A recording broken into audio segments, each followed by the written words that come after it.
റൂമിലേക്ക് അവർക്കും സ്വാഗതം. എന്താണ് ഈ റൂം എന്നല്ലേ?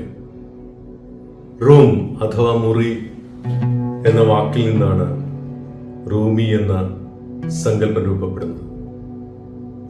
പ്രവാസിയുടെ ജീവിതത്തിൽ നിത്യേന ഉപയോഗിക്കുന്ന പദങ്ങളിൽ ഒന്ന് റൂം എന്നതാണ്.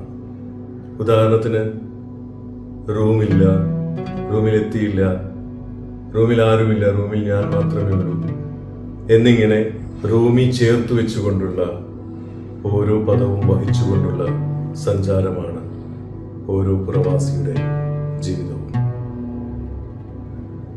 കോവിഡ് കാലത്താണ് പൊടുന്നനെ ലോകം മുഴുവൻ ഒരു മുറിയിൽ അകപ്പെടുന്നത്.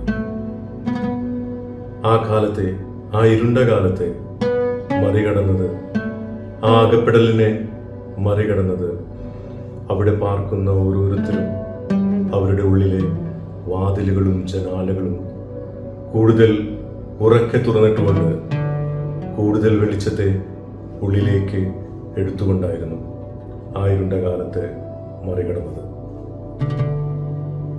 ആ കഠിനകാലമാണ്, ആ കഠിനകാലത്തിന് ശേഷമാണ് റൂമി എന്ന സങ്കല്പവും വാക്കും രൂപപ്പെടുന്നത്.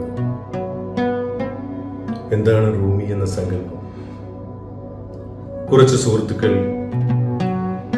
ഒരിടത്ത് കൂടിച്ചേരുന്നു. അവിടേക്ക് ഒരു അതിഥി വരുന്നു.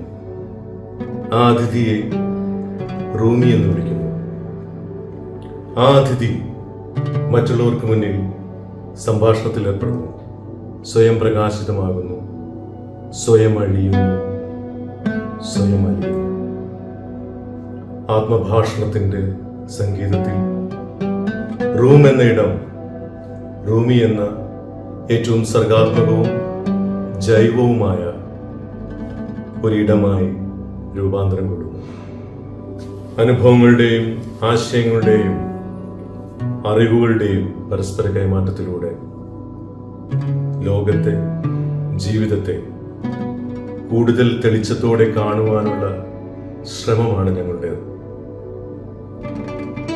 ആ തെളിച്ചത്തിന്റെ വെളിച്ചം നിങ്ങളിലേക്ക് പകരാൻ ആഗ്രഹിച്ചുകൊണ്ട് റൂമിലേക്ക് ക്ഷണിക്കുന്നു.